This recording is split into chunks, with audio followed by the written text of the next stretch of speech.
as logistics and stuff to make it happen.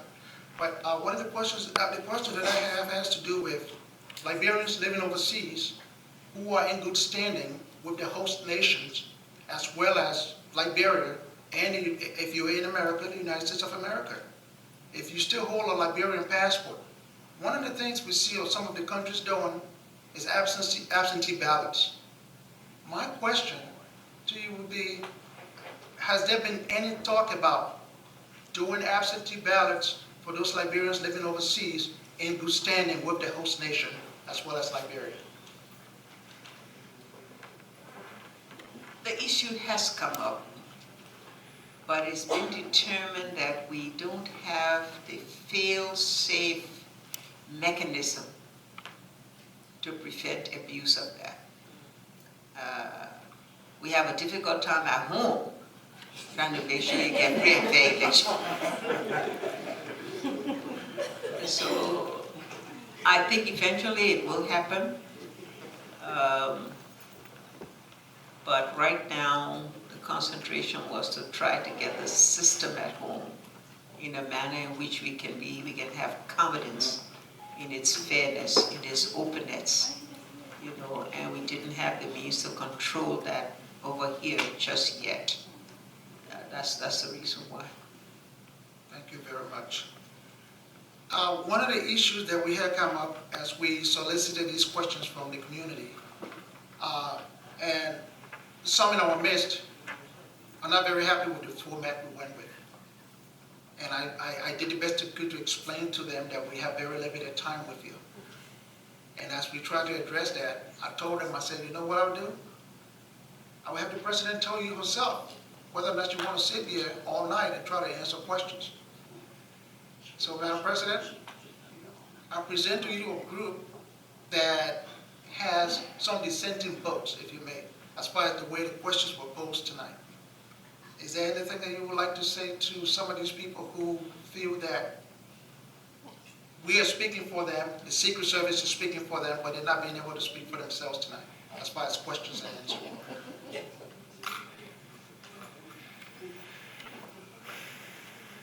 Who are the dissenters? Let them now speak or forever hold their peace.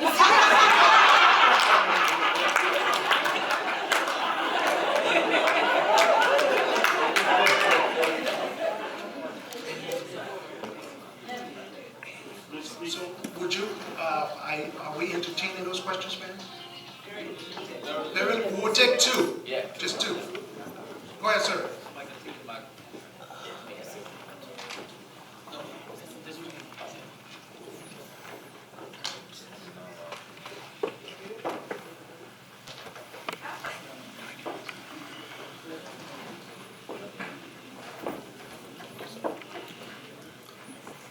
Thank you, Madam President. My name is Joseph Jarbah, and I'm the president of the Grand Gedeans Association of Washington and Oregon State. And I'm here tonight speaking on behalf of my association. First of all, I want to thank you, Madam President, for your management within the crisis of the Ebola. We have all monitored the news, we saw what went on and the way the crisis was handled. We really want to commend you for that. The reason I'm here tonight is to present to you on behalf of my chapter, the Grand Gedeans Association of Washington and Oregon State, and the Pew. If I may recall, Madam President, there are few Grand Gedeans, Crown people that were arrested some years ago and are thrown in jail. 13 of them still sit behind bars in Liberia. We understand the court system in Liberia have went through the process, and those people were given life in prison. That's what I heard. And the case is still in an appeal. But I'm President, I come here tonight. I know within the Liberian society, or within every country, the judicial system must take its place. And that is the same with Liberia. I understand the case is in the hands of the judicial branch at this time, and the executive has nothing to do. But as president of the nation, I want, on behalf of the Grand Gedeans Association tonight, to ask you, Madam President, to please use your power, your executive power, to grant clemency to those Grand Gedeans who are in jail. Madam President, I understand that you cannot interfere with the judicial system, but we know the president has some sort of way of reaching out and making sure that the judicial process goes speedily. Just imagine it's almost 3 years. The case is still in the court. The judicial process is being very slow. Slow indeed. It's not coming forth. The appeal was sent, and still those people are being in jail and children are suffering. So at this time, Madam President, this is the appeal that I'm submitting to you. This is not a question. It's an appeal to your office to please see reason to grant clemency to those 13 Crown people in jail. Thank you, Madam President. We're entertaining one more question.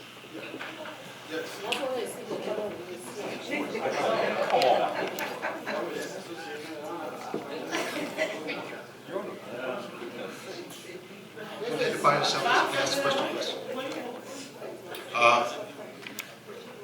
The Iron Lady of West Africa, you are welcome to Seattle.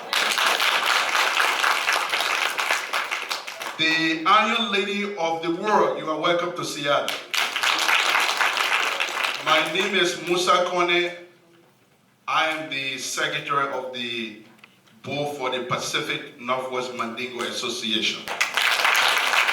And we are really happy to have you today here because not many people will come to see a small community like this. Your presence here tonight attests to the fact that you are concerned about Liberians wherever they are. Thank you so much for coming. Madam President, Liberia has been an independent nation over a century. And during those times, you yourself fought against some ills in the society. Corruption, discrimination, injustice, just to name a few. We have celebrated over a century. I'm not going to stand here and ask you a question. But what I want to do is, I want to say something so that when you sit behind that desk in Liberia, trying to make law that determine the future of our great nation, so that you can remember those. I'm worried about the security in Liberia. As we draw down our mail, what are we doing to fill in that vacuum? We know people in Liberia, many of them are not working.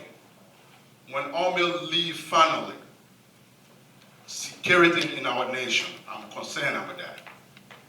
I'm also worried about the fact that, because you talk about constraint, yes, indeed, there will be constraint all the time.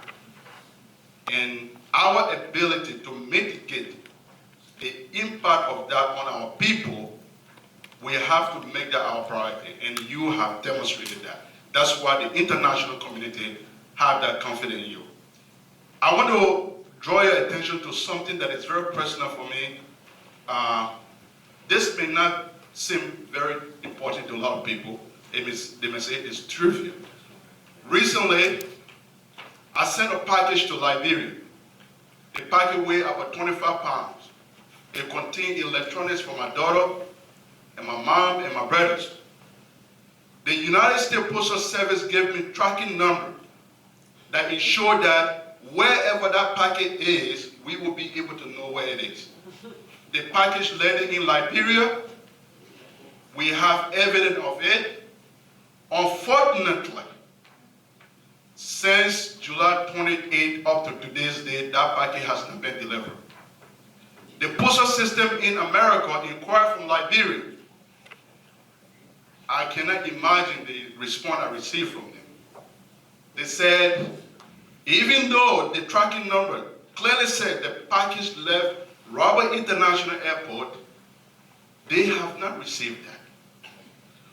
And that means that package has fallen under the crack. Why am I mentioning this? We want confidence, trust.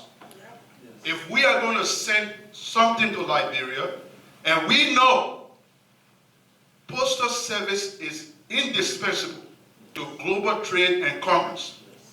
So if we cannot able to sit here, work hard, and find money, send it to our people, and those things will just vanish, that's something that we can find solution to. We don't have to wait for decades to come. So not to take all of your time, the strongest ladies on the earth, because you are. And, you know, we cannot doubt that. In the midst of all of the challenges, you are still going strong. And I'm sure if we do a hand wrestle right now, you may win. So, Madam President, so I want you to think about that. We want the century. Do we have a nation where we have peace, security, we live together in peace and harmony, we can be able to feed ourselves, we can be able to take care of our children, we don't have to live in darkness? Those are things I want you to please think about when you sit behind that desk to sound law, to talk to our people. So, Madam President, welcome to Seattle. My name is Musa Kone. We are happy to have you.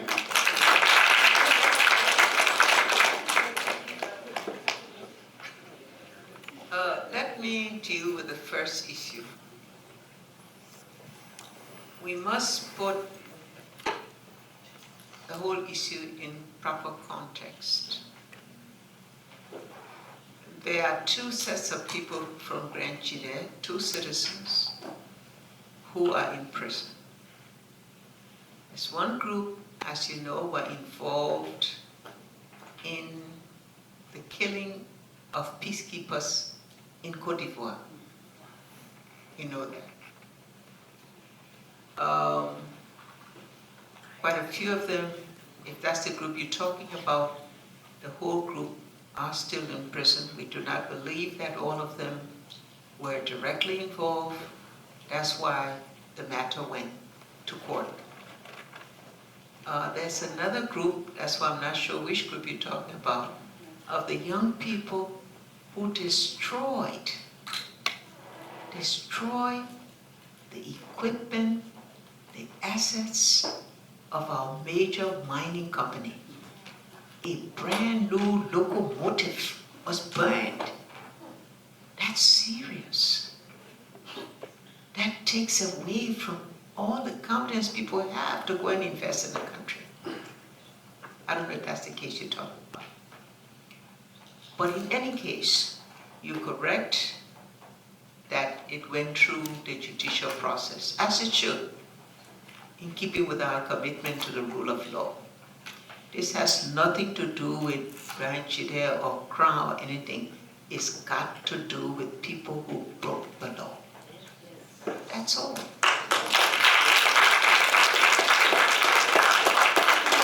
You also know, because you sounded like a student of law, that when it goes to the judicial system, the court had rendered a decision. An appeal was made. Clemency only comes after judgment. So the clemency issue only becomes an issue which I can exercise, you are right, but only after that appeal case has been concluded and a judgment has been rendered. I don't know what that judgment will be. It could be not guilty, making clemency unnecessary. It could be guilty. And if it's guilty, then the issue of clemency can arise. So, until that happens, I would just say to you, please, you know, bear in mind. In fact, I didn't correct it. The thing about the locomotive and Nima people. What are you? What are you? But you know what hardens the thing and make things bad is, well, we have to also understand the trauma that many of the young people face, because the tendency for violence and destruction is something that we all have to try to address. So let's hope that the October term of court, they should be opening, the Supreme Court should be opening court this month. Within another week or so, they will be opening court. I'm sure they will render the judgment, and after the judgment, then I will take your appeal under consideration. Is that fair enough?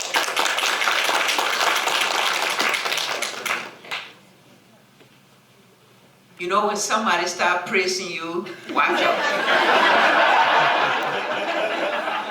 That means they're preparing for what they really want to say.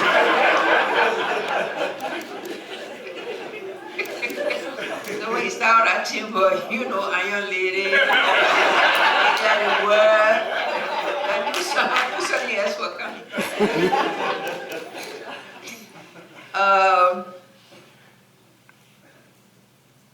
We are very concerned about dishonesty, integrity.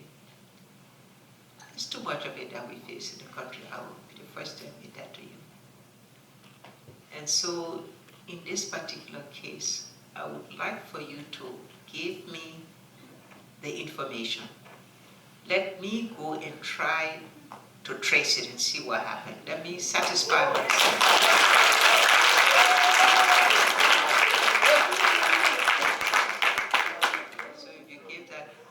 Write it out, you can give it to, well, I will not be here long, but if you can write that out in some kind of way before I leave and give it to me, I will go and I will put it in the hand of the Minister of, what's that there? Yeah.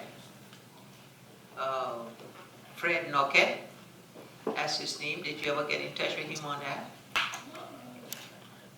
Okay, anyway, give it to me. I will put it in his hand for him to investigate and ask him to give me a report back. And we give the